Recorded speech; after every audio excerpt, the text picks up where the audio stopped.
Amados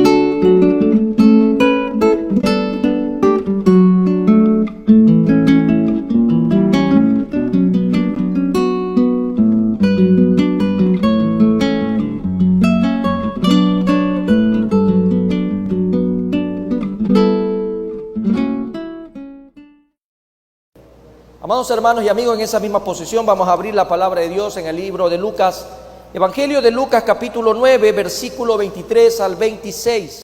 Dice lo siguiente: y decía a todos: si alguno quiere venir en pos de mí, niéguese a sí mismo, tome su cruz cada día y sígame. Porque todo el que quiere salvar su vida, la perderá. Y todo el que pierda su vida por causa de mí, éste la salvará. Pues, ¿qué aprovecha al hombre si gana todo el mundo y se destruye o se pierde a sí mismo? Porque el que se avergonzare de mí y de mis palabras, de éste se avergonzará el Hijo del Hombre cuando venga en su gloria y en la del Padre y de los santos ángeles. Quiero que volvamos a leer el versículo 24 que dice: porque todo el que quiera salvar su vida, la perderá. Y todo el que pierda su vida por causa de mí, éste la salvará. Muy bien, pueden tomar asiento, amados hermanos. El tema del día de hoy se titula Siguiendo con fidelidad a nuestro Salvador. Estamos enfocados en la temática anual, la fidelidad a Dios es nuestro propósito. Y para el día de hoy tomamos como referencia al texto bíblico la siguiente temática: siguiendo con fidelidad a nuestro Salvador. La iglesia cristiana ha tenido varias etapas desde que el Señor Jesucristo un día resucitó, ascendió a la presencia de Dios Padre, dejando un legado, y justo tiene que ver con el evento que hicimos el día de hoy de predicar, evangelizar, discipular y bautizar en el nombre del Padre, del Hijo y del Santo Espíritu. Esa es la gran comisión para la iglesia. Y la historia de la iglesia nos deja evidencia de varias etapas a través del tiempo. La historia de la iglesia primitiva, los primeros cristianos, perseguidos, pero fieles al Señor. Y ellos soportaron tantas adversidades y también tuvieron que pasar por muchas pruebas en donde Dios se manifestó siempre. Pero otra de las etapas de la iglesia fue en la época de la Reforma Protestante, en el siglo XVI, cuando se dio inicio con Martín Lutero en el año 1517. Se dieron muchas cosas y no vamos el día de hoy a hablar de reforma, no queremos entrar en puntos teológicos, ideológicos o filosóficos de aquel evento del siglo XVI, pero sí sabemos que fue muchas cosas aquel evento, pero no fue nada menos que una recuperación del Evangelio. Hombres imperfectos como Martín Lutero en Alemania, Juan Calvino en Francia y Ulrico Zwinglio en Suiza trajeron renovación y avivamiento al enfatizar nuevamente la autoridad de las Escrituras y el Evangelio de la salvación de Cristo, por gracia sola, a través de la fe sola, de modo que solo Dios reciba la gloria. Pasaron muchos siglos desde la iglesia primitiva, que tuvo que enfrentar grandes vicisitudes, y llegó al siglo XVI. Del primer siglo al siglo XVI muchas cosas ocurrieron, pero esto siendo también un punto de quiebre, en donde lo que ocurrió en el siglo XVI, prácticamente donde se reforma todo lo que concierne a la enseñanza cristocéntrica, quedó resumida por las Escrituras solamente, por gracia solamente, por fe solamente, por Cristo solamente, para Dios solamente es la gloria. Y eso resumiendo un poco lo que ocurrió en el siglo XVI, después de algún momento pasivo o tal vez tergiversación de las Escrituras y de lo que vivió la iglesia en el primer siglo. Pero ya estamos en siglo XXI. ¿Cuántos siglos también ya han pasado? Y podemos poner un punto de quiebre y una gran pregunta. ¿Y ahora qué ha pasado con la iglesia? ¿Qué ha pasado con la iglesia de Cristo en estos momentos? Para muchos entendidos, para muchos cristianos apegados a la sana escritura, a la sana enseñanza, a la sana doctrina, a la escritura, se dice que la iglesia ha entrado en una zona de confort. En esta etapa del cristianismo se vive un evangelio suave, un evangelio tranquilo, un evangelio light, distinto al evangelio del siglo I o del siglo XVI. Se busca la comodidad ante todo, hoy por hoy. Algunas de sus características, para no nombrar muchas en la introducción, tomo de referencia dos aspectos. Por un lado, el sensacionalismo en el cristianismo actual. Sensacionalismo, que es la forma de ser extremadamente polémico y querer llamar mucho la atención. Hoy se busca un show, un espectáculo. Hoy las personas tienen ciertas manifestaciones medias extrañas, medias raras, después de haber saltado, de haber llorado, de haber gritado, de haberse puesto de cabeza, de haber volado de un lado a otro. Al final del día siguen siendo los mismos. Es decir, hoy en día muchos andan en el evangelio buscando emociones, experimentar, sentir y sumirse en la euforia de eventos sobrenaturales. El sensacionalismo ha tomado mucho poder hoy por hoy en la iglesia. Otra de las características de lo que se vive en el cristianismo en el siglo XXI es el humanismo. Por un lado el sensacionalismo, por otro lado el humanismo. Es la exaltación del hombre. Hoy se exalta al hombre de Dios y no se exalta al Dios del hombre. En ese sentido hay tanta reverencia a un hombre que lo idolatran y por último lo terminan convirtiendo en un Dios.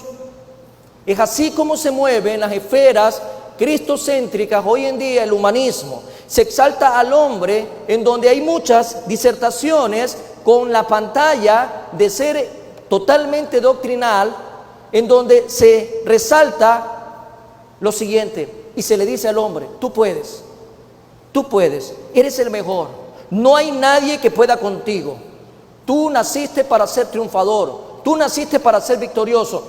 Eso descontextualizando lo que la palabra de Dios dice. ¿A quién Dios llama más que vencedor? ¿A quién Dios llama más que vencedor en el contexto en donde hay un hombre y una mujer obediente que verá la gloria de Dios en su vida, pero no es el propósito de Dios para el hombre en esta tierra, sino otro que tiene que ver con la adoración, la exaltación?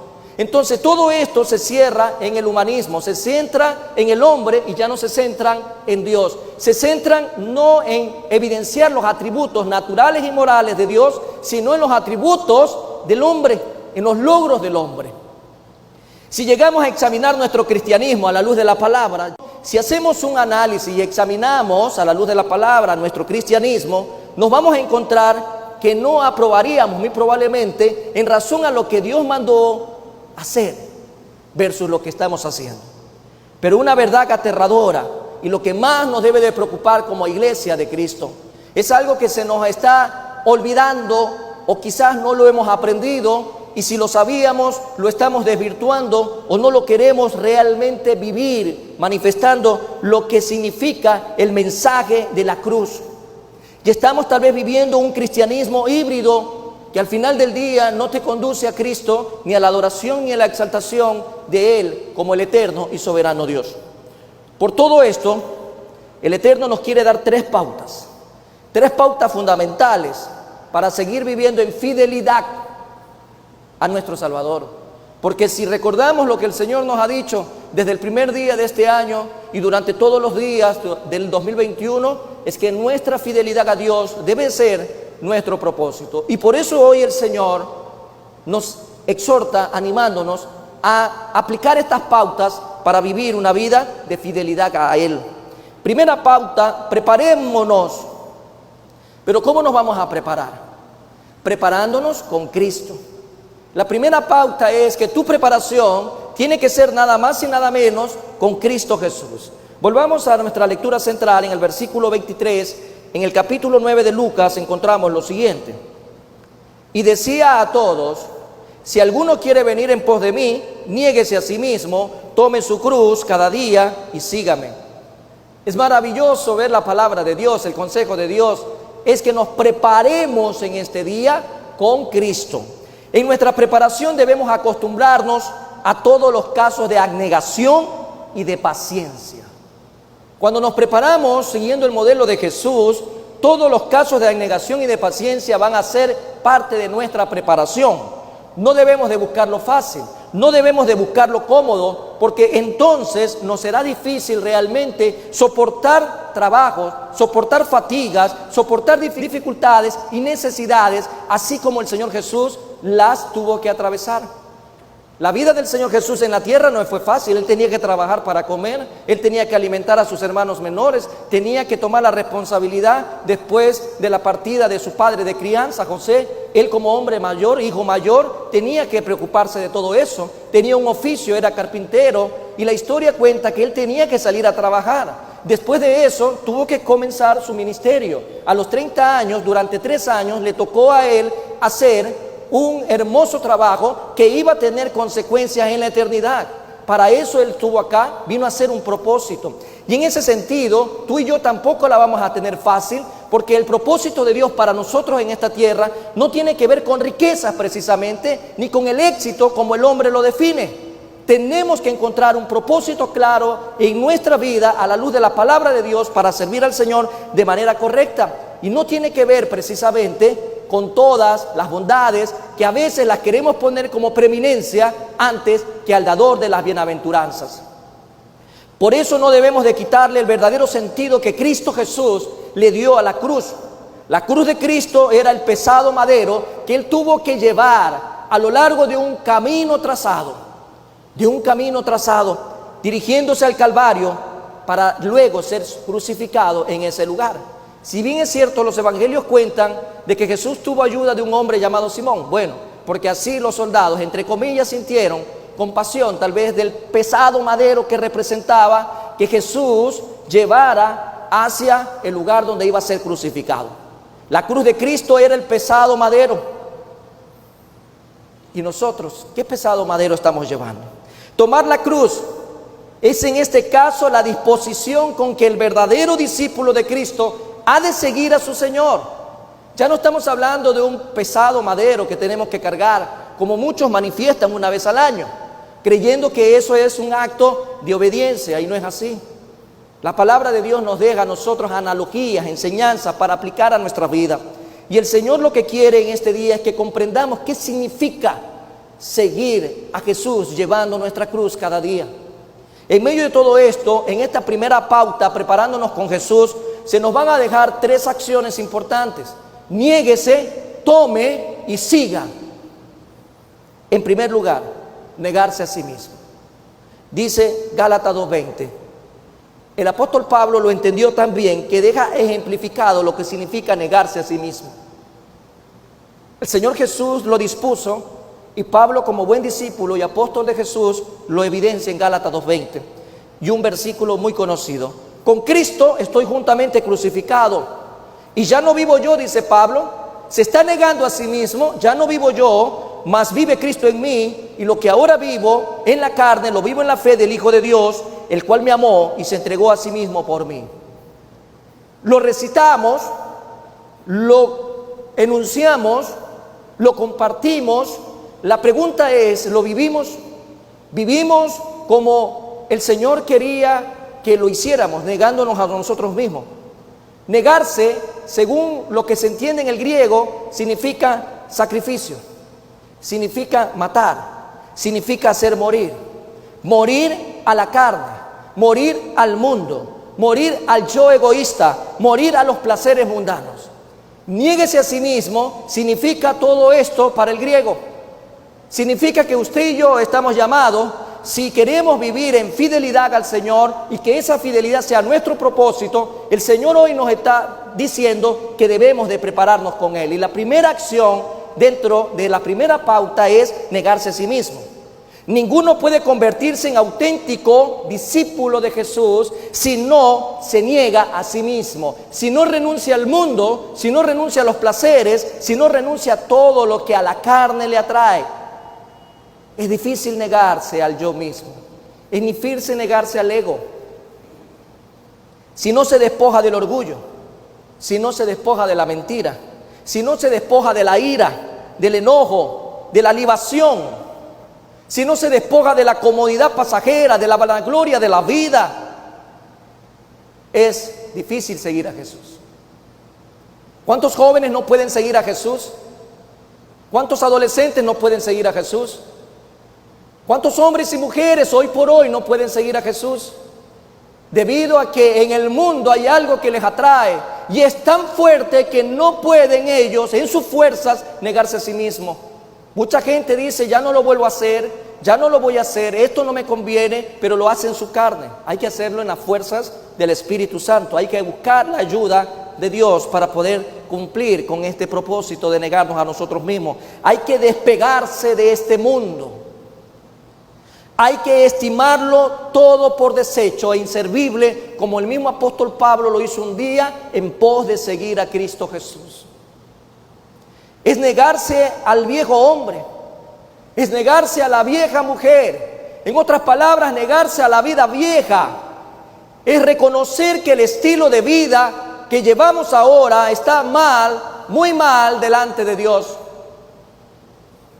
Y siguen pasando los meses y seguimos inmersos en una pandemia que en vez de tener una esperanza que a corto plazo desaparezca, cada vez parece que empezamos de nuevo y con más intensidad, con más agresividad, con más dolor, con más violencia, con más caos. Y la iglesia sigue todavía sin comprender que hay de parte de Dios un llamado de atención para vivir como Él demanda. Aún el mundo vive como vive porque es el mundo, pero la iglesia tiene que comprender la necesidad de seguir fielmente a Jesús y para eso hay que negarnos a nosotros mismos. Tomar la decisión mediante el arrepentimiento para no volver a ser igual. Es pedirle a Dios que nos haga realmente una nueva criatura, que realmente nosotros hayamos nacido de nuevo, que realmente nosotros podamos sentir que ahora nuestra manera de pensar, ver, actuar es distinta, que seamos hechos no a imagen del hombre de este mundo, sino hechos a la imagen y semejanza de Dios. Mejor dicho, ser restituidos a lo que dice Génesis. Segunda acción en esta primera pauta, tome la cruz. Veamos qué dice Juan 13:15. Acompáñame a ver Juan capítulo 13, versículo 15, que dice lo siguiente. Versículo 15 de Juan: porque ejemplo os he dado, para que como yo os he hecho, vosotros también hagáis. Es palabra de Jesús dirigiéndose a todos aquellos que se consideran discípulos, seguidores, aprendices de Él. Tomemos la cruz. Primero nos negamos a nosotros mismos, sabiendo que quien tiene que vivir ahora en nosotros es Jesús. Y lo segundo es tomar la cruz. Tomar la cruz es tomar el camino al Gólgota. Tomar la cruz es caminar por donde Jesús caminó, hacia aquel lugar de sacrificio. Es aceptar el desafío de ser acusado, juzgado y condenado sin culpa. Es pasar por el Getsemaní de la vida. En aquel lugar el Señor sufrió, en aquel lugar el Señor sintió el dolor, en aquel lugar el Señor sintió angustia. Cuando Él estaba orando al Padre, Él sabía lo que se venía. Y tú y yo tenemos que experimentar muchas veces todo esto. Pero también ese es un lado de la moneda. El otro lado es importante comprenderlo como el camino a la gloria. Cuando nosotros tomamos la cruz, sabemos que aunque va a haber dolor, sufrimiento y adversidad, no es menos cierto que al final de aquel túnel, en donde hay una luz de esperanza, vamos a encontrar la gloria, la ruta de la salvación, la escuela del perdón, de la restauración, de la renovación y de la liberación.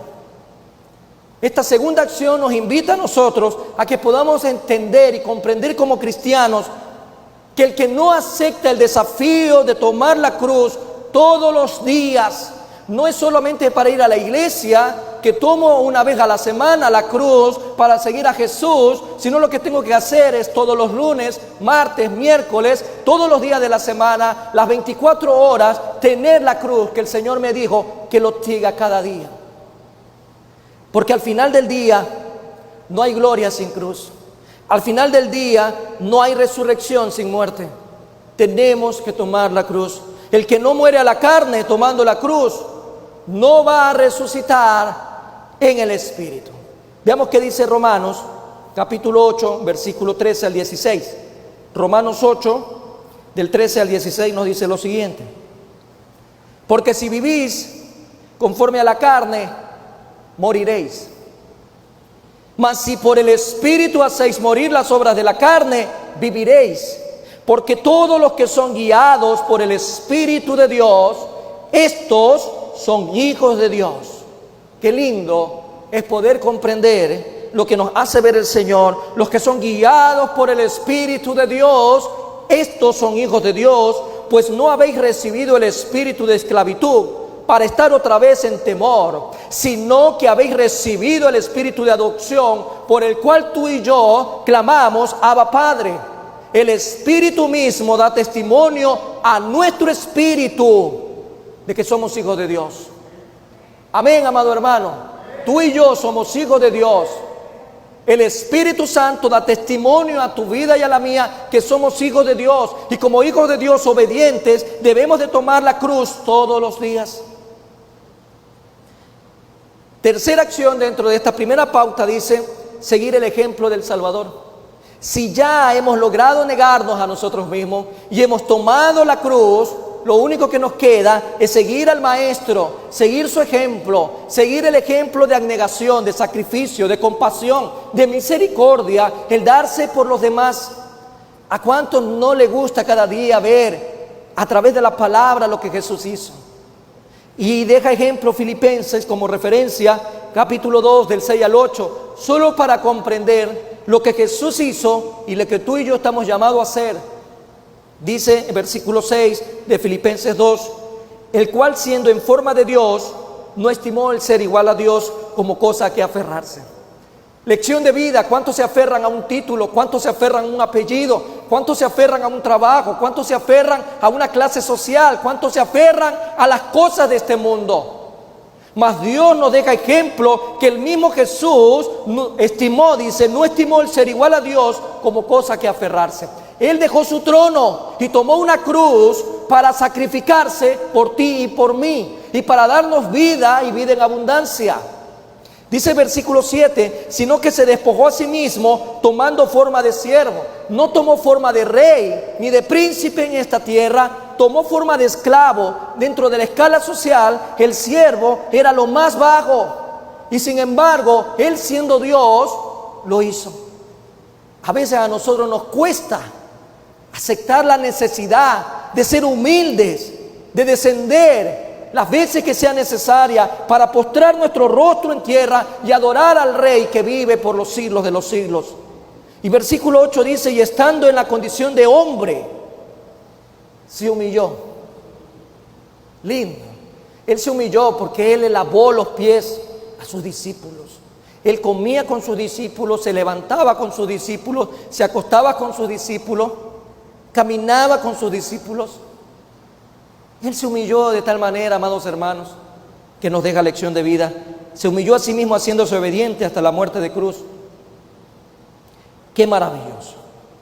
Primera pauta entonces, preparándonos con Cristo a través de lo que Él dice en este día: niéguese, tome su cruz y siga al Maestro. Pero la segunda pauta, el Señor nos dice a través de nuestra lectura central lo siguiente en el versículo 24 de Lucas 9: preferir a Cristo. Nos preparamos con Cristo y preferimos a Cristo antes que cualquier otra cosa. Dice el versículo 24 de Lucas 9 lo siguiente: porque todo el que quiera salvar su vida la perderá, y todo el que pierda su vida por causa de mí, póngale nombre, la salvará. Debemos preferir la salvación eterna a todo lo que la presente vida te pueda ofrecer. No podemos negociar, amados hermanos, nuestra fe. Hay algo que no se negocia: nuestra fe, porque nuestra fe es la victoria que ha vencido al mundo. El mundo te puede ofrecer tantas cosas y va a seguir ofreciéndote poder, fama, dinero. Te va a ofrecer tantas cosas, posición económica, social. Pero ¿para qué servirá si al final del día todo eso queda en la tierra? Entonces debemos de apreciar lo siguiente: preferir a Cristo es preferir vida. Yo quiero vida. ¿Tú quieres vida? ¿Quieres vida? ¿Cuánto quieres vivir? ¿Alguien tiene idea de cuánto quiere vivir? ¿Quiere vivir 50, 60, 70 años, 80 años? ¿Cuántos quieren vivir 90 años? ¿Alguien quiere vivir 100 años aquí? ¿Alguien quiere vivir 110 años? Por ahí hay casos ya de gente longeva en el mundo que vive más de 100 años, pero como dice el apóstol Pablo, todo esto ya deteriorado porque el hombre externo se va desgastando. Nosotros recibimos de parte de Dios una oferta maravillosa. Yo te ofrezco vida y vida en abundancia. Yo he venido para que tengan vida y para que la tengan en abundancia. Eso es lo que Cristo ofrece. Si nosotros preferimos a Cristo antes que al mundo, vamos a preferir la vida. Y la vida que Dios da es vida maravillosa. Que todo el que quiera preservar su libertad, sus posesiones y aún su propia vida a costa de renegar de Cristo y del Evangelio, no solo no va a ser un ganador en la transacción, sino que va a ser un necio perdedor. Hay gente que sigue jugando al cristianismo, hay gente que sigue jugando al evangélico, hay gente que sigue jugando a la iglesia. ¿Y de qué sirve eso? De nada, porque a Dios no lo podemos engañar. El que quiera salvar la vida en tales circunstancias la perderá. Perderá su persona por toda la eternidad. Perderá todo lo que representa su identidad por toda la eternidad. Algo de valor infinito es tu vida y la mía, porque el precio que pagó Jesús en la cruz es infinito. Por lo tanto, amado hermano y amigo, usted y yo no perdamos la oportunidad de preferir a Cristo. Antes que todo a nuestro alrededor, prefiramos a Cristo. Preferir a Cristo es preferir vida. Preferir al mundo es preferir muerte. Usted escoja en el menú del día de hoy. Dice Primera de Pedro, como referencia, capítulo 1, versículo 18 y 19, en esta primera acción de la segunda pauta, que dice lo siguiente: sabiendo que fuiste rescatado de vuestra vana manera de vivir, la cual recibiste de vuestros padres, no con cosas corruptibles como oro o plata, sino con la sangre preciosa de Cristo, como de un cordero sin mancha y sin contaminación. Ese es el precio de la vida que Él te ofreció, la sangre preciosa de Cristo. Segunda acción en esta segunda pauta: preferir a Cristo es preferir eternidad. Juan 3:15, por favor, leamos Juan 3:15, un versículo cerca del corazón de la Biblia. Juan 3:15 dice lo siguiente: para que todo aquel que en Él cree no se pierda, mas tenga vida eterna. Entonces, preferir a Cristo, además de preferir la vida, es preferir la eternidad. Igualmente hemos de creer que si perdemos esta vida terrenal por adherirnos a Jesucristo, debemos de tener muy claro y manifestarlo con convicción. Tendremos con ello una ganancia incomparable. Si nosotros perdemos esta vida terrenal a causa de Cristo Jesús, nuestra recompensa es por la eternidad, una ganancia incomparable, pues vamos a recobrar todo lo que el Señor nos ha dicho. Hay gente que no quiere vivir como cristiano porque dice que la vida es corta, la vida es una y hay que aprovecharla.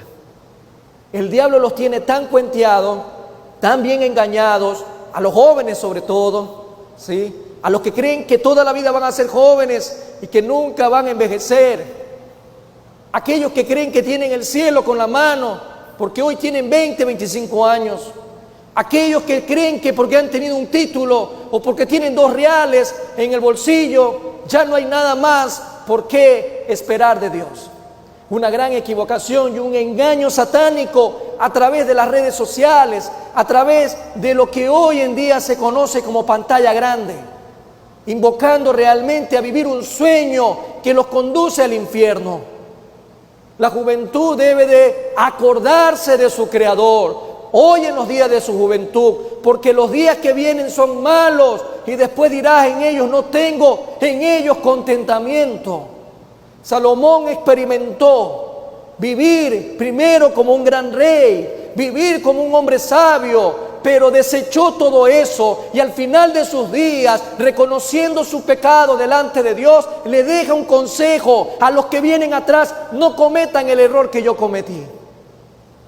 Por eso, amados hermanos, si usted prefiere a Cristo, si usted ya es un adulto maduro, si usted hoy ve a lo largo del periplo de su vida que lo que queda por vivir es poco, en el mejor de los casos 70, 80 años, y si ya han pasado más de 5 o 6 décadas, no pierda la oportunidad de vivir para Jesús.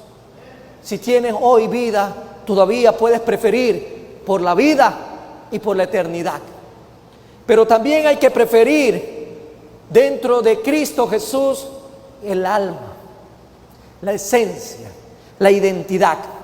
Que el ganar todo el mundo a costa de renegar de Cristo es muy malo, es una mala operación comercial, porque al final del día no hay nada en este mundo que pueda compensarte el alma a donde tú la has decidido enviar.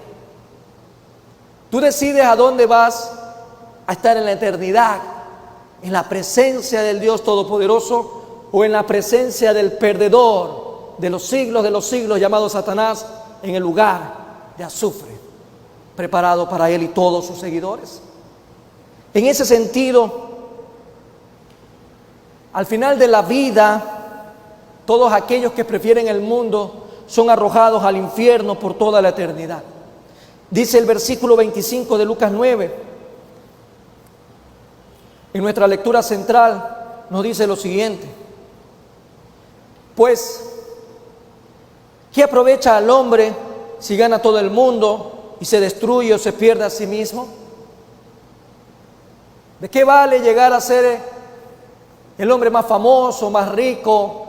Hoy en día se hablan de mucha fortuna, los grandes magnates del mundo, que lo único que tienen es dinero, y si no tienen a Cristo no tienen nada. ¿De qué vale ser el CEO número 1 del mundo, el presidente de la empresa más grande del mundo, ser el gerente de una empresa, si pierdes tu vida? Yo siempre recuerdo, a manera de analogía, y vale la oportunidad compararla, siempre que tengo la oportunidad lo recuerdo: ¿de qué sirve el éxito en la vida si pierdes tu hogar? No hay éxito en el mundo entero que pueda compensar a un hombre cuando pierde su familia. Si eso lo dijo un hombre de mundo, imagínate lo que Dios te dice ahora. ¿De qué vale todas las grandezas de este mundo si pierdes tu alma? Si tu alma va al infierno. Son 70 años, 80 años de vida, como vivió el rico y el Lázaro, ¿se acuerdan? Vivió en abundancia, en grandes lujos y todo lo demás, pero él se fue directo al infierno y Lázaro fue al seno de Abraham. Usted decide al final del día. Preferir a Cristo es preferir también el alma. Preferimos la vida, la eternidad y el alma. Y es importante encontrar una analogía comparativa dentro de estos evangelios sinópticos, porque en Mateo y en Marcos se nos dice que se pierde el alma. Pero en Lucas lo que se nos dice es que se pierde a sí mismo. Al final del día, por donde vemos que el alma equivale a la persona, ya que el alma es el principio de la vida de la persona. Por eso Jesús vino en rescate. Por eso Jesús vino a rescatar nuestra alma, que estaba en condenación. En efecto, el cuerpo sin el alma no puede ser ni feliz ni desdichado, pues es un cadáver que no piensa. Por eso decimos que cuando vemos a alguien caminando por la calle que no tiene a Cristo Jesús, es un muerto viviente. Su alma está muerta, su espíritu está muerto. Lo único que anda por ahí caminando es una persona que está condenada al infierno si no se arrepiente hoy por hoy y recibe a Cristo Jesús como el Señor y Salvador de su vida. En cambio, el alma que puede ser feliz aunque el cuerpo sufra y sea oprimido en este mundo por causa de Cristo. El mismo apóstol Pablo lo dijo: para mí el vivir es Cristo y el morir es ganancia. Finalmente, amados hermanos, una tercera pauta que el Señor nos da en este día para vivir una vida de fidelidad delante de Él, delante de nuestro Salvador, dice versículo 26 de Lucas 9 lo siguiente: porque el que se avergonzare de mí y de mis palabras, de éste se avergonzará el Hijo del Hombre cuando venga en su gloria y en la del Padre y de los santos ángeles. Quiero que se entienda muy bien, amado hermano, nunca debemos avergonzarnos de Cristo ni del Evangelio. Nunca. Usted se imagina en la vida del apóstol Pablo, un perseguidor de la iglesia, un hombre que estaba a los pies de todo el Sanedrín, de los religiosos de aquella época, que se gozaba en ver sufrir a los cristianos. Dice la palabra de Dios que cuando Esteban estaba siendo apedreado, dice que la ropa de él cayó a los pies de un joven llamado Saulo. Pablo consentía todo ello. Saulo en aquella época era un hombre que estaba entregado a cumplir un objetivo, ciegamente, religiosamente. Ahora las cosas cambiaron. Camino a Damasco, este hombre tiene un encuentro maravilloso con Jesús, nada más y nada menos, con aquel que transformó su vida y le quitó la venda que tenía en sus ojos y ahora le permitió ver con ojos distintos. ¿Cómo habrá sido para el apóstol Pablo? Y ahora, ¿y tú no perseguías a la iglesia? ¿O acaso Pablo andaba diciendo bajo perfil o en las esquinas o entre lugares oscuros: soy cristiano? Soy cristiano, es que antes yo hacía esto malo y ahora soy cristiano. A Pablo no le dio vergüenza jamás, y tanto así él dice: no me avergüenzo del Evangelio, porque es poder de Dios para salvación y vida eterna. Esa es la palabra que tú y yo, a pesar de nuestro pasado, a pesar de lo que hayamos sido antes, y hoy en Cristo Jesús el Señor nos ha hecho nueva criatura, tú y yo tenemos que predicarle a todas las personas a nuestro alrededor, sean familiares, sean amigos, sean vecinos, sean compañeros de trabajo. No me avergüenzo del Evangelio, porque es poder de Dios para salvación. Y bien lo dice en esta mañana este Evangelio de Lucas: porque el que se avergüence de mí y de mis palabras, de éste se avergonzará el Hijo del Hombre. Y con toda justicia Dios lo va a hacer. No puede esperar otra cosa. Cuando sea presentado ante el tribunal divino, Jesús también se avergonzará de ti. Hay gente que le da pena andar con una Biblia. ¿A cuánto le da pena andar con una Biblia? Levante la mano. A ver, levante la mano. ¿A cuánto le da pena andar con una Biblia? ¿No les da pena andar con una Biblia? A ver, yo quiero escuchar un no. ¿No le da pena andar con una Biblia? No, pero seguro, con convicción. ¿No le da pena andar con una Biblia? Ahora vamos a hacer otra pregunta. Alce la mano, ¿sí? Y levante su Biblia. Vamos a contar los que no han traído Biblia. No. Aquí dice claramente: el que se avergüence de mí y de mis palabras. ¿Qué contiene este hermoso libro? La palabra de Dios, amado hermano. La palabra de Dios. Yo sé que existe el teléfono, sé que existe la tabla, sé que existe la computadora. Es verdad, eso es modernidad. No me opongo a eso.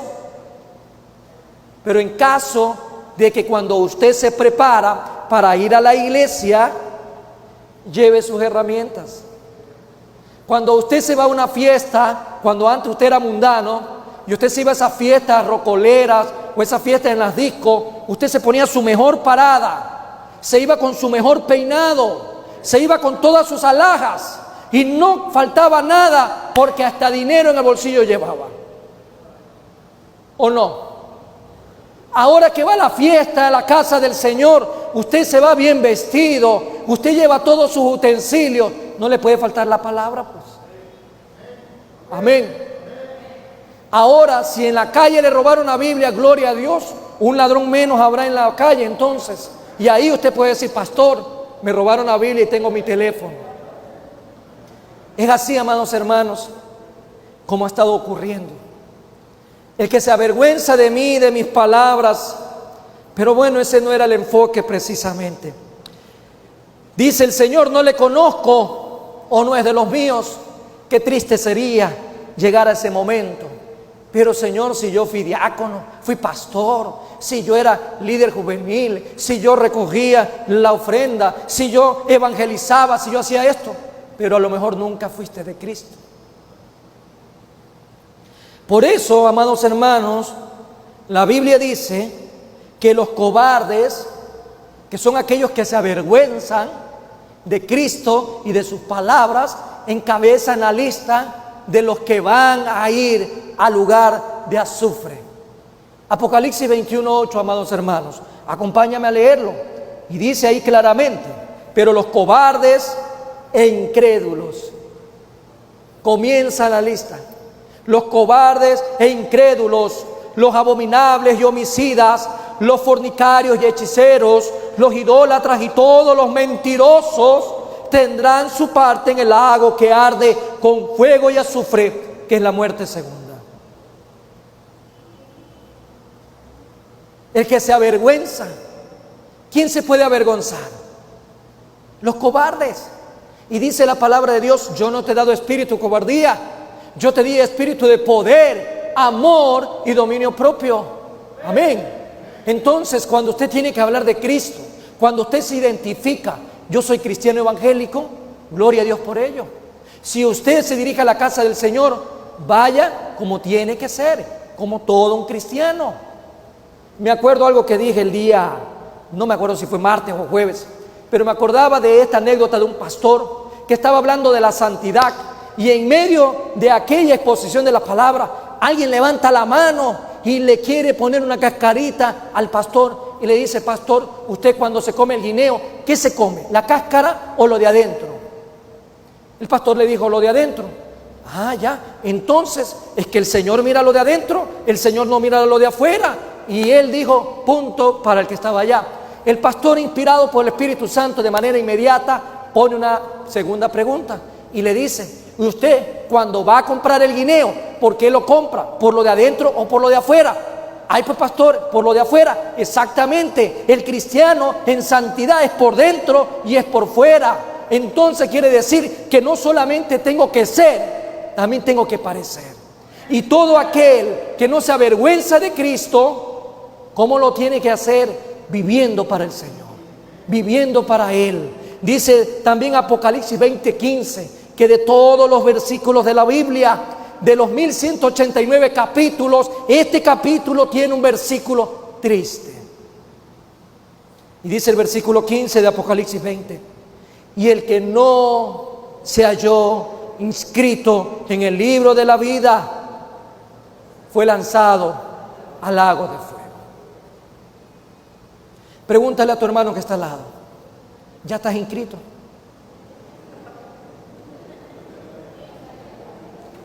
Hermanos allá arriba, ¿ya están inscritos? ¿O están esperando la cola todavía? ¿O lo está difiriendo para el próximo año?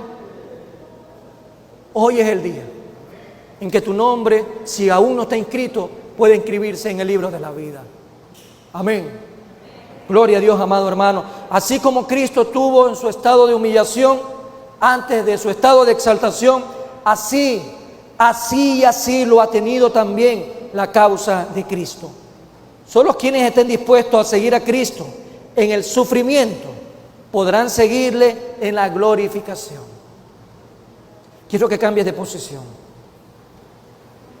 Quiero que cierres tus ojos y que comiences a meditar si realmente estamos siguiendo con fidelidad a Jesús.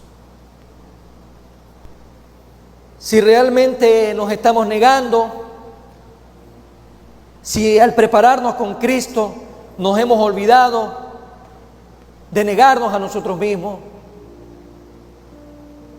de tomar la cruz cada día y de seguir a aquel que dio su vida por ti y por mí en la cruz de Calvario. ¿Qué es lo que hoy por hoy estamos prefiriendo alrededor de nuestras vidas?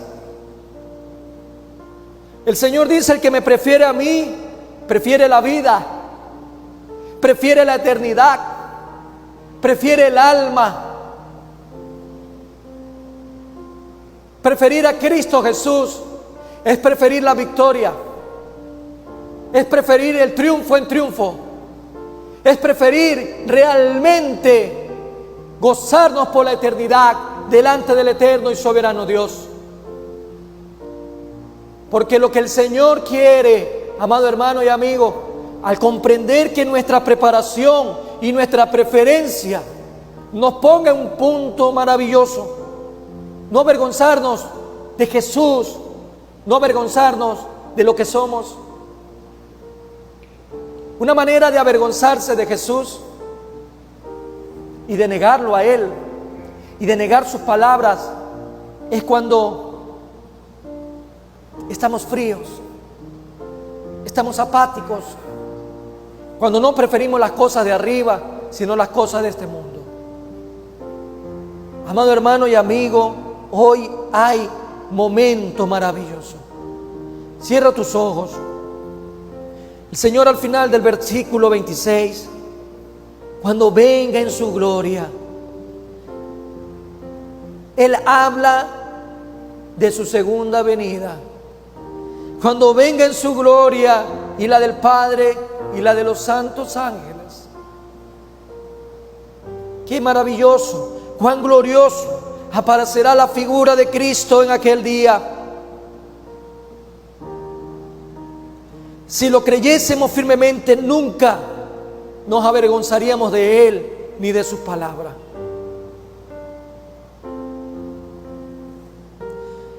Hay muchos expositores de la palabra que están analizando los tiempos que estamos viviendo, lo que queda por vivir, lo que queda, amados hermanos, por vivir en esta tierra. Aprovéchalo, honra y glorifica el nombre de Dios, adora y sírvele al eterno y soberano Dios. Hoy tenemos la oportunidad de ponernos a cuenta con el Señor. Hemos caminado hacia la cruz con una idea opuesta de quién es Cristo. Hemos estado caminando con una idea errónea de quién es Jesús. En ese camino hacia la cruz hemos tomado el camino más fácil, más cómodo, o realmente hemos soportado las pruebas, la adversidad, la dificultad, el dolor, el sufrimiento. No podemos seguir a Cristo si no estamos dispuestos a negarnos a nosotros mismos, a morir a nuestra forma de ser, a nuestros pecados, para hacer la voluntad del soberano y eterno Dios. Gracias, Padre, Hijo y Espíritu Santo. Te alabamos, te bendecimos, exaltamos tu nombre, glorificamos tu santo nombre y espíritu en ese día maravilloso. Bendice, Señor, grandemente hoy y siempre a cada uno de mis hermanos aquí presentes, Señor. Guárdalos, cuídalos, bendícelos en el nombre de Jesús.